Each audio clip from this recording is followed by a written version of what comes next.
안녕하세요. 10학년 학생 여러분. 이번 시간은 미리 보기, 수학 내년에 배울 내용 미리 보기 두 번째 시간입니다. 이번 시간에는 등차 수열에 대해서 좀 전반적으로 확인을 할 거예요. 등차 수열은 앞서 이야기하기를 차이가 일정한 수열이라고 설명을 했습니다. 차이가 일정한 숫자들을 나열한 것이다. 그 차이가 얼마냐 이런 것만 파악을 하게 되면 금방 찾아낼 수 있거든요. 개념 열기 잠깐 보면 정현이가 여행지에서 사진 여러 장을 찍는데 2초 간격으로 찍었다 해요. 그러니까 시간이 2초, 4초, 다음은 6초, 8초 이런 순서대로 진행이 되겠죠.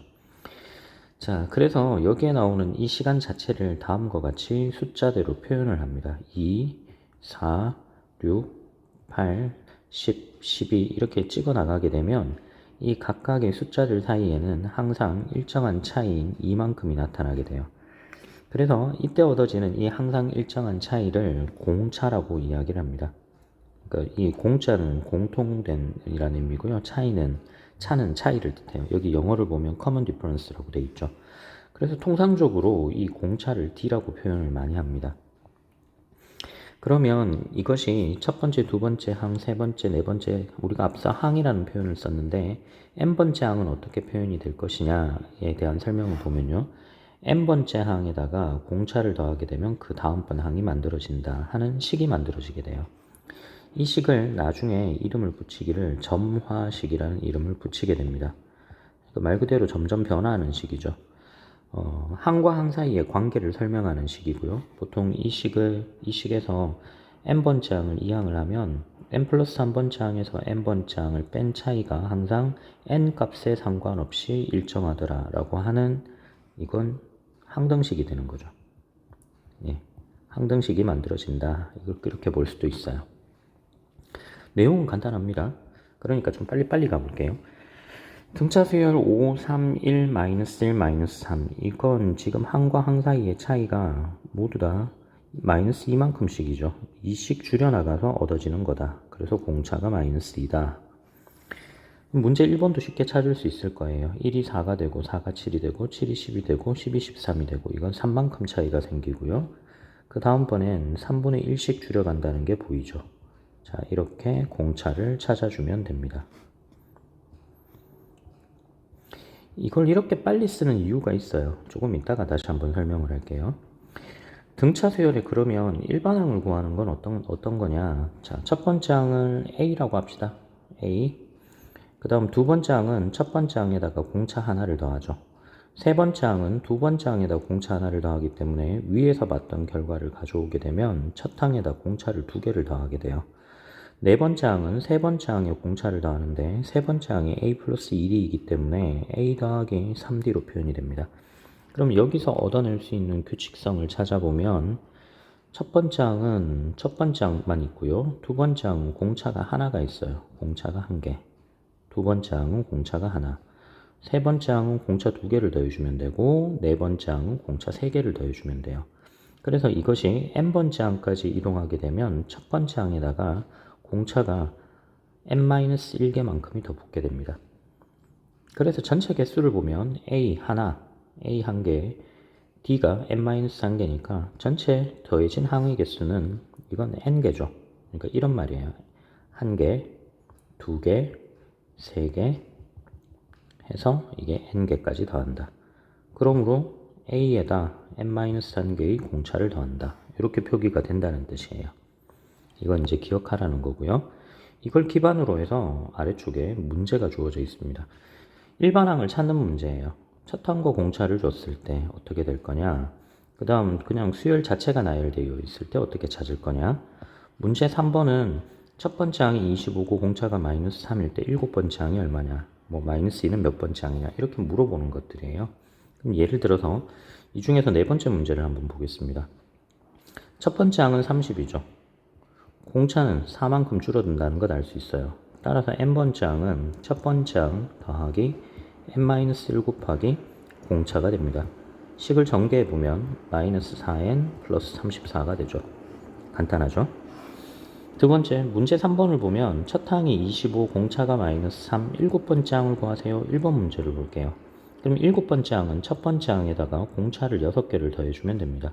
첫 항은 25, 공차는 마이너스 3, 25에서 18을 빼면 7이 남죠. 좀 빨리빨리 가고 있죠. 자, 그 다음 이제 첫 번째 항 말고 세 번째 항과 일곱 번째 항을 줬을 땐 어떻게 되느냐 하는 예제 1번이 있고요. 문제 4번과 5번도 위쪽과 같은 형태의 문제가 딸려서 나오고 있습니다. 예제 2번 역시 마찬가지인데 첫 번째 항이 15고 공차가 마이너스 1 때 처음으로 음수가 되는 항은 뭡니까? 라고 물었어요. 이것도 역시 일반항을 찾은 다음에 계산을 해주면 됩니다. 문제 6번 역시 마찬가지고요. 자, 지금까지 이렇게 굉장히 빠르게 건너뛴 이유들이 있습니다. 이 이유를 잠깐 이제 설명을 좀 해볼게요.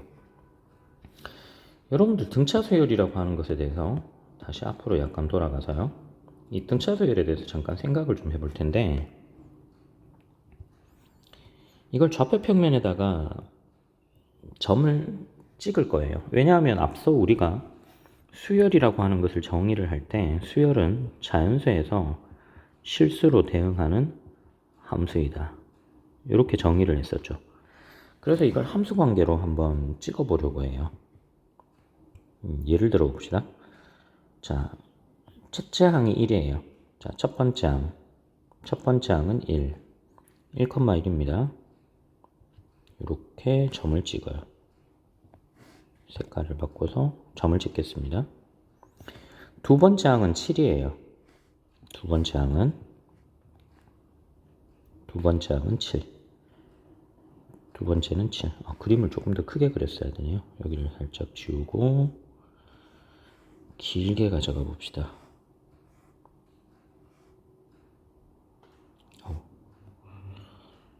워낙 잘 그려서 2, 3, 4, 5, 6, 7 여기 있어요. 여기가 두 번째 항이에요. 두 번째 항도 역시 찍어두겠습니다. 세 번째 항은 13이에요. 지금 여기에 있는 모든 항을 다 찍기에는 조금 부족하기는 한데 얘가 세 번째 항입니다. 8, 9, 10, 11 뭐 이렇게 갖다고 칩시다. 그러면 여기에 찍혀있는 이 점들을 다 잊게 되면 어떤 모양이 될지 혹시 감이 오나요? 혹시 감이 옵니까?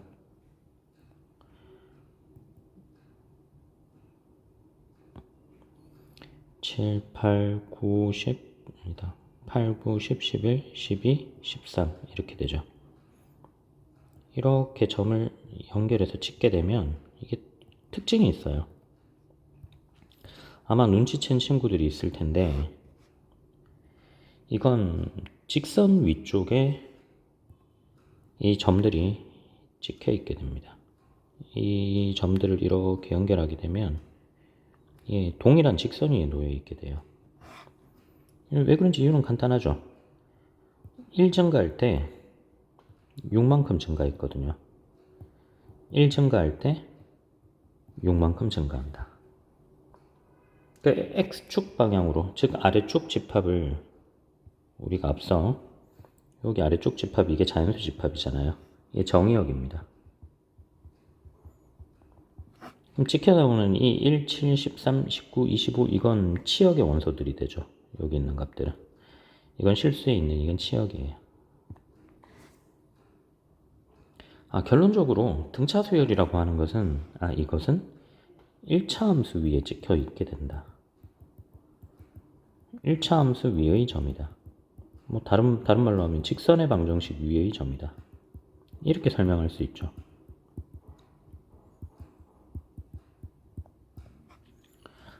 그렇다면 우리가 1차 함수나 직선의 방정식을 언제 배웠는지 생각해 보세요. 이미 중학교 때 일정 정도 학습을 다 끝내버렸죠. 지금 이 내용이 고등학교 2학년에서 배운 내용인데 중학교 2학년 과정에서 끝났다는 겁니다.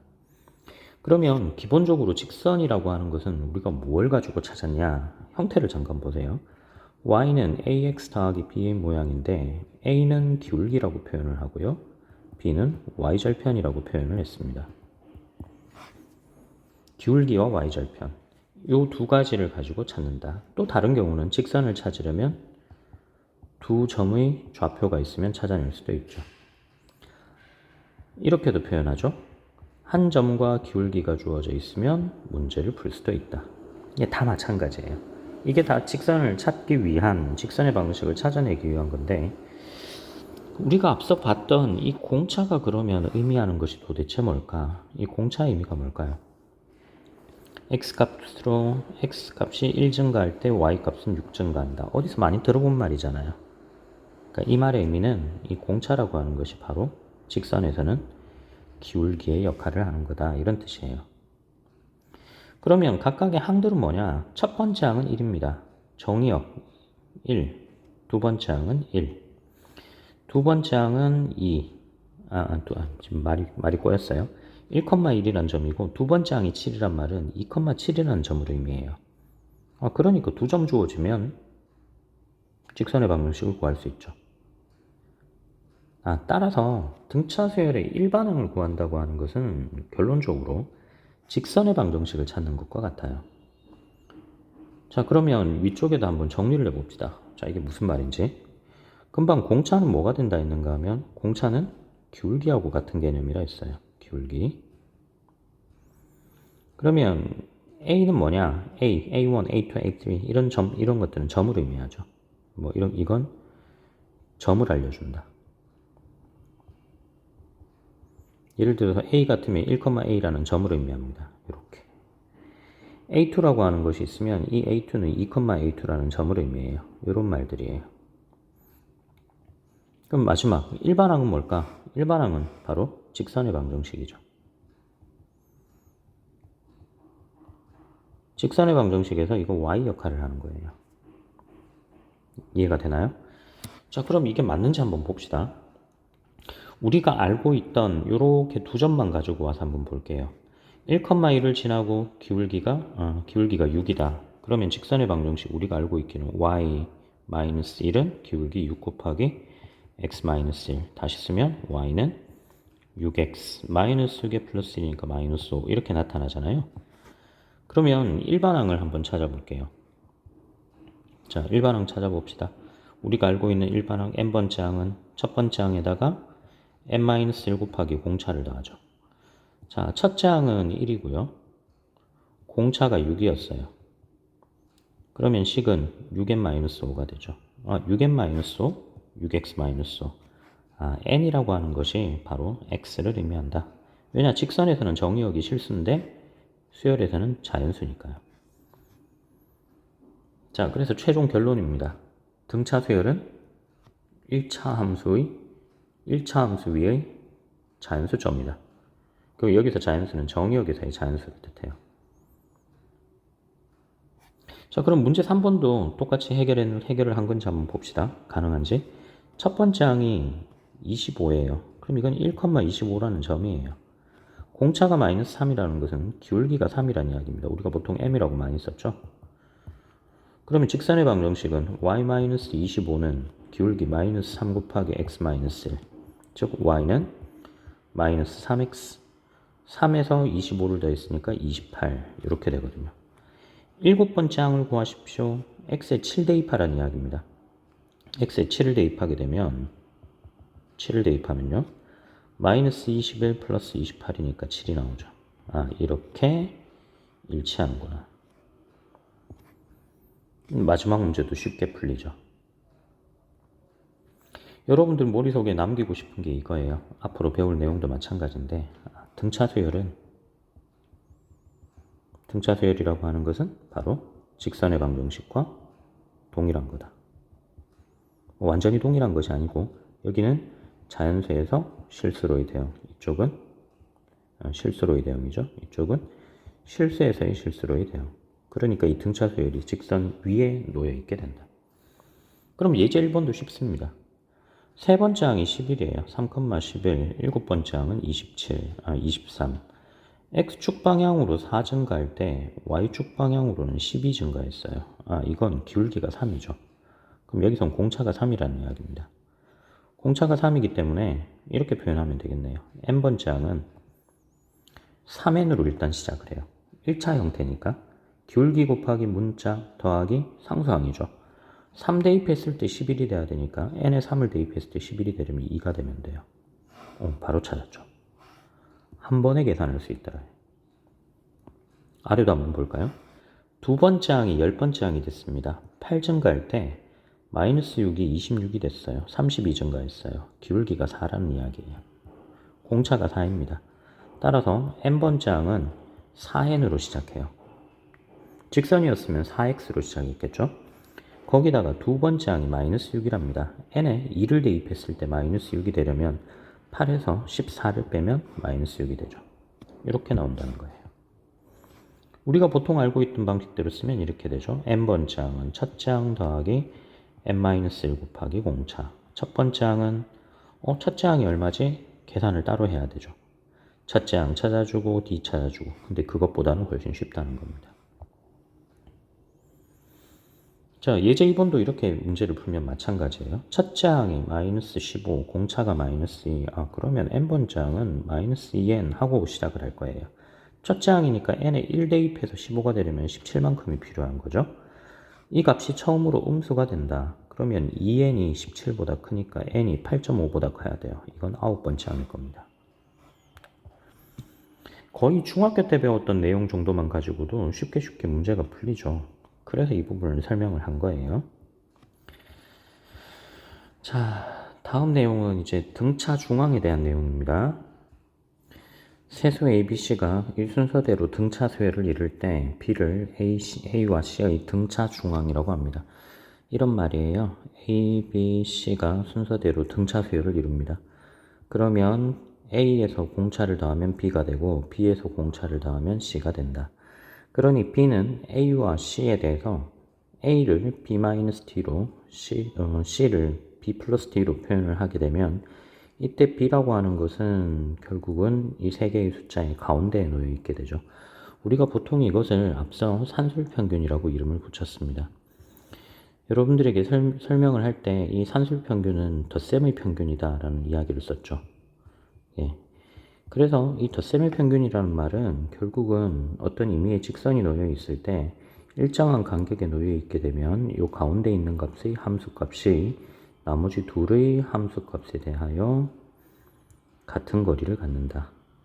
결국은 이 산술평균은 직선 위에서 가운데 있는 항, 그러니까 직선 위에 놓여 있는 일정 간격으로 있는 항들 사이에 함수값의 차이도 일정하다라고 이야기를 하는 거예요.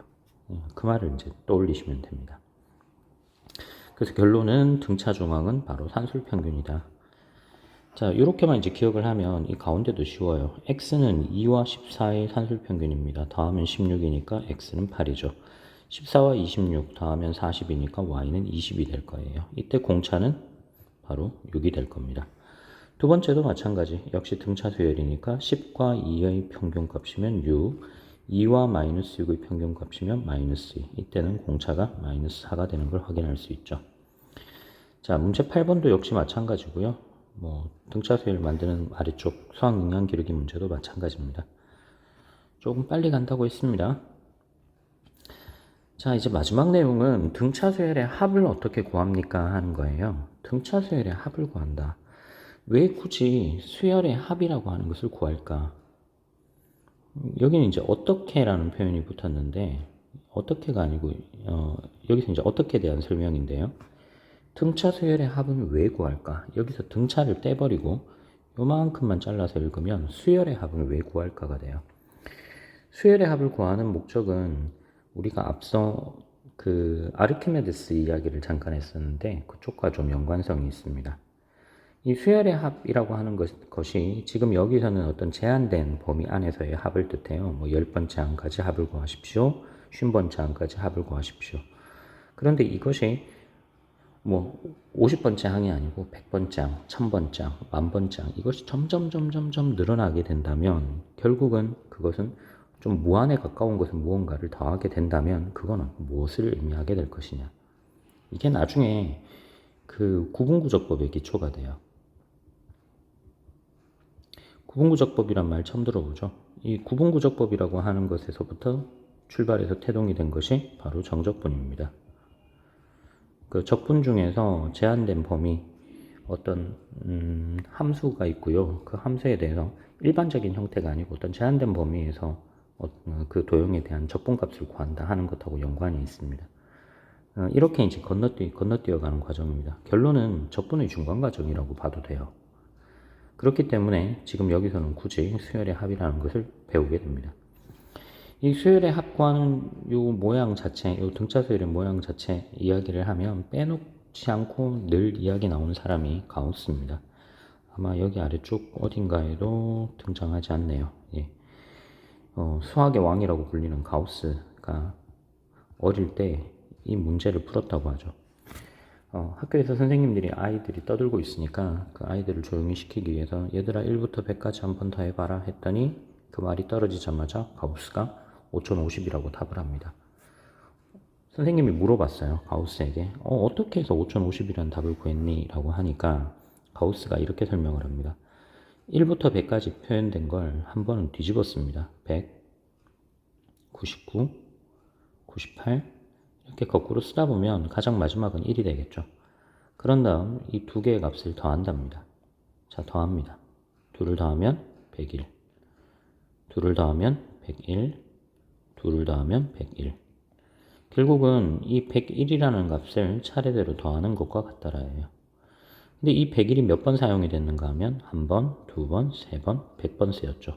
그래서 101 곱하기 100이 됩니다.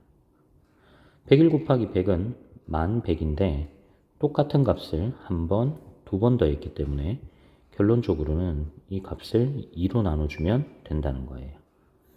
따라서 1100을 2로 나누게 되면 정답은 5050이 되는 거죠. 자, 이게 가우스가 정확하게 기억은 잘 안 나는데 초등학교 저학년일 때 구했던 과정이라고 합니다. 이 가우스의 생각을 그대로 등차 수열에 적용을 해보면 다음과 같이 표현이 돼요. 자, 첫 번째 항부터 n번째 항까지의 합을 SN이라고 보통 표현을 많이 합니다. 이때 S는 말 그대로 썸의 약자예요. 합을 뜻하죠. n번째 항까지의 합이라고 생각하면 돼요. n항까지의 합. n항까지의 합을 SN으로 표현을 합니다. 등차 수열에서 이야기니까 지금 현재 첫 번째 항, 두 번째 항, 세 번째 항 이렇게 써갖고요. n번째 항은 그냥 여기서는 L로 표현을 했어요. 그럼 우리가 보통 마지막 항 같은 경우에는 n번째 항의 경우는 이렇게도 표현하죠. a 더하기 n-1 곱하기 공차 이렇게 생각해주면 돼요. 그런 다음 또 한 번은 가우스 방법대로 뒤집어 썼습니다. 그런 다음 세로 방향으로 더해요. a 더하기 l, a 더하기 l, a 더하기 l. 이 a 더하기 l이 몇 번 생기느냐? 항의 개수만큼 생기죠. n개가 생겨요. 그래서 n 곱하기 a 더하기 l로 표현이 되고요. 양변 2로 나눠주면 2분의 n 곱하기 a 더하기 l로 표현이 됩니다. 그런데 이 식은 다시 l을 위에서 봤던 a 더하기 n-1d로 표현을 하게 되면 이렇게 a 더하기 n-1d로 표현하게 되면 2분의 n 곱하기 2a 더하기 n-1d로 나타나게 돼요. 자, 이거는 여러분들이 암기해야 될 사항입니다. 2분의 n 곱하기 2a 더하기 n-1d 혹은 2분의 n 곱하기 첫 항과 마지막 항의 합 이렇게 생각을 해주면 돼요. 앞서 설명했던 것처럼 이 등차 수열의 합이 수열의 합이라고 하는 것 자체가 그 구분구조법과 관련이 있다 보니까 나중에 적분의 역영산인 미분과도 일정 정도 연관성이 생기게 됩니다. 그건 미적분을 배우고 나면 조금 더 편하게 여러분들이 이해할 수 있을 거라고 생각을 해요. 자, 문제를 한번 볼게요. 첫 번째 항이 1이고 10번째 항이 19입니다. 첫 항부터 10번째 항까지 구하세요. 첫 항과 10번째 항의 합을 그 2분의 우리가 앞서 이렇게 썼잖아요. 2분의 항의 개수 곱하기 첫 항과 마지막 항의 합 이렇게 썼던 것처럼 마지막 항이 19니까 이 결과는 100이 됩니다. 첫 항이 3이고 공차가 2인 등차 수열의 첫 항부터 10번째 항까지 합을 구하세요. 2분의 항의 개수는 10번째 항까지라 했으니까 n 대신에 10을 대입하죠. 2a 더하기 n-1 곱하기 공차 n이 10이니까 10-1 곱하기 공차 2 이때 결과는 120이 됩니다. 문제 9번 여러분들이 풀면 되고요. 예제 3번도 뭐 비슷비슷합니다. 100 이하의 자연수 중에서 3으로 나누었을 때 나머지가 2인 숫자들을 모두 다 한 번 더 해보세요. 나머지가 2인 숫자 2, 5, 8 이렇게 건너뛰죠. 99가 3의 배수 중에서 100에 가장 근접한 것이니까 그보다 1 작은 숫자 98까지를 더하라는 이야기예요. 2부터 98까지 더하면 얼마가 되느냐 이런 질문이거든요. 그런데 그러면 98이라고 하는 것은 도대체 몇 번째 오는 숫자냐? 이건 쉽게 알 수 있죠. 이건 공차가 3인 걸 알 수 있으니까 우리가 앞서 일반항은 공차가 기울기 역할을 한다고 했죠. 3n으로 시작합니다. 첫 번째 항이 2니까 n에 1 대입해서 2가 되려면 상수항은 마이너스 1일 거다. 그러면 이 값이 98이 되려면 98은 3 곱하기 33 마이너스 1이니까 아, 요 98이라고 하는 것이 33번째 항이구나. 이렇게 찾아낼 수 있어요. 그러므로 우리가 찾는 수열의 합은 33번째 항까지 합은요. 2분의 항의 개수 곱하기 첫 번째 항과 마지막 항의 합입니다. 100 곱하기 33이니까 3300이죠. 3300을 2로 나눴으니까 1650이라는 값을 얻게 되겠네요. 자, 마지막도 이제 문제가 주어져 있습니다. 이렇게 문제 10번이 있고요. 예제 4번도 잠깐 볼게요. 첫 항부터 여섯 번째 항까지의 합은 마이너스 6, 첫 번째 항부터 열 번째 항까지의 합은 70. 이 등차 수열의 첫 항과 공차를 구하십시오 라고 되어 있습니다. 첫 번째 항부터 여섯 번째 항까지의 합이 마이너스 6이다. 이렇게 되어 있죠. 그러면 이때 이 여섯 번째 항까지의 합은 계산을 해보면요. 2분의 항의 개수 곱하기 첫 번째 항. 첫 번째 항이 2배가 돼야 되죠. 살짝 지울게요. 2a 마이너스 플러스 5 곱하기 공차 이렇게 써주면 되는데 이 값은 3 곱하기 2a 더하기 5d입니다. 이 값이 마이너스 6이에요. 즉 여기 밑줄 그은 부분이 마이너스 2다. 2a 더하기 5d가 마이너스 2다. 이게 첫 번째고요. 첫째 항부터 열 번째 항까지 합이 70입니다. 열 번째 항까지 합을 계산을 해보면 2분의 10 곱하기 2a 더하기 9d가 될 거다. 2로 나눠주면 5가 되죠. 5 곱하기 2a 더하기 9 곱하기 d가 70이니까 밑줄 그은 부분은 14가 될 거예요. 2a 더하기 9d는 14가 됩니다. 윗줄이 아랫줄이 되려면 공차를 4개를 더해야 돼요. 4d만큼을 더했더니 마이너스 2가 16, 14, 16만큼 늘었죠. 공차가 4가 되는구나. 이렇게 할 수 있네요. 공차가 4가 된다면 20에서 21을 빼면 마이너스 2가 되죠. A는 마이너스 11. 그래서 첫 항과 공차를 찾아냅니다. 문제 11번도 마찬가지고요. 물론 이것 이외에 조금 다른 방식도 있긴 있는데 그건 지금은 설명하지 않아도 될 것 같아요. 너무 많은 걸 하면 좀 머리가 아플 것 같아서. 자, 이렇게 해서 이번 시간은 등차 수열에 대해서 배우기는 했습니다. 등 수열의 합과 일반항 부분도 있네요. 이 부분은 제가 여러분들하고 여기까지는 생각을 못했는데, 자, 등비수열 전까지 하는 게 맞겠죠? 네, 마지막 페이지도 설명하고 가겠습니다. 수열의 합과 일반항 사이에는 어떤 관계가 있느냐? 이건 앞에서 이미 한번 봤어요. 앞에서 뭐라고 했는가 하면 이렇게 썼죠. 등차 수열에서 n 플러스 이야기 잘못했습니다. n 플러스 3번째 항은 n번째 항에 공차를 더한 것과 같다. 이렇게 썼습니다. 이때는 차이가 일정하니까 그런데, 자, 이 표현을 잘 보면요. 이 표현을 잘 보면 우리가 이제 첫째 항, 둘째 항 이렇게 더해 가잖아요. 이 더해가는 과정에서 이 n번째 항이라고 하는 것은 첫 번째 항, 두 번째 항, 세 번째 항, n번째 항까지 합이에요. 그런데 이 가운데 일정 정도를 뗍니다. 여기 하나만 더 쓸게요. n-3번째 항, n번째 항이라고 쓰고요. 이렇게 밑줄을 첫 번째 항부터 n-3번째 항까지만 잡아오게 되면 n-3번째 항까지의 합에서 n번째 항을 더하면 n번째 항까지의 합으로 나타난다. 위에서 봤던 등차수열에서 표기랑 좀 비슷하죠. 자, 이렇게 나타낼 수 있다. 자, 그런데 여기서 이제 주의사항이 한 가지가 있습니다. n은 자연수예요. n이 자연수이기 때문에 만약에 n에 1을 대입하면 어떤 일이 생기냐. 이건 S0 더하기 A1. S0라고 하는 건 생각할 수 없잖아요. 0번째 항이라고 하는 건 존재하지 않습니다. 그냥 첫 번째 항은 첫 번째 항까지 합과 같아요.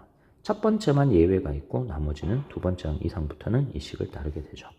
그래서 다음과 같이 표현이 된다. 이렇게 기억해 주면 됩니다.